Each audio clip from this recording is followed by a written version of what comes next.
পৌষের কনকনে শীতে মৌলভীবাজারে হাইল হাওর পাড়ে দূর দূরান্ত থেকে এসে ভিড় করেন রসপ্রেমীরা। এতে জমে ওঠে খেজুর রসের হাট। সহকর্মী সালে এলাহি কুটির প্রতিবেদন, জানাচ্ছেন শায়লা খান। কুয়াশার চাদরে ঢাকা মৌলভীবাজার সদর উপজেলার হাইল হাওর। এখানে পৌষের কনকনে হিমেল হাওয়া ও কুয়াশা ভেদ করে দাঁড়িয়ে আছে ৩ শতাধিক খেজুর গাছ। সেখান থেকে গাছিরা সংগ্রহ করেন খেজুরের রস। এই রস থেকেই তৈরি হয় ভাপা, চিতই, পুলিসহ শীতের ঘরোয়া পিঠা।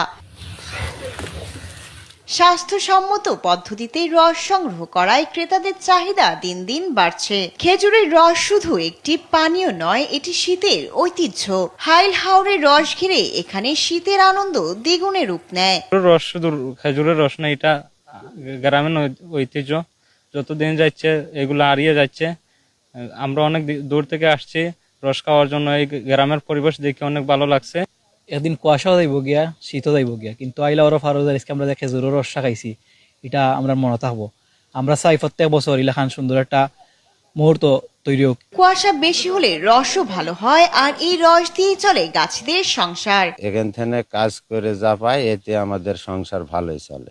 যত শীত তত রস, এবং রসটা মধুর মতন হবে খাতে। আমরা সকাল 11টার সময় গাছে ওঠার পর আবার ওই রসটা সারা রাতে জমা হয়। আবার সকাল মোটামুটি ভোর 5টার সময় আমরা নামানো শুরু করি। স্থানীয়রা জানান, শীত বাড়লেই মিষ্টি হয়ে ওঠে এই খেজুরের রস। ফিশারির কিনারায় প্রায় 300-র মতো গাছ আছে। আর শীতে এইটার একটা বৈশিষ্ট্য, আর বর্ষা একটা বৈশিষ্ট্য। শীতে প্রধানত আপনার আর খেজুরের রস খাওয়ার লাগি এখানে মানুষ বেশি আয়।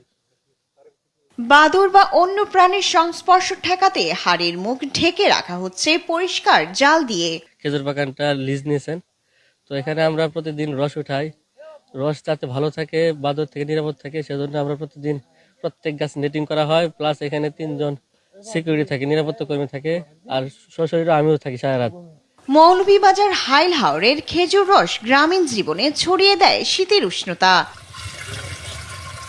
শায়লা খান, নিউজ ডেস্ক, দেশ টিভি।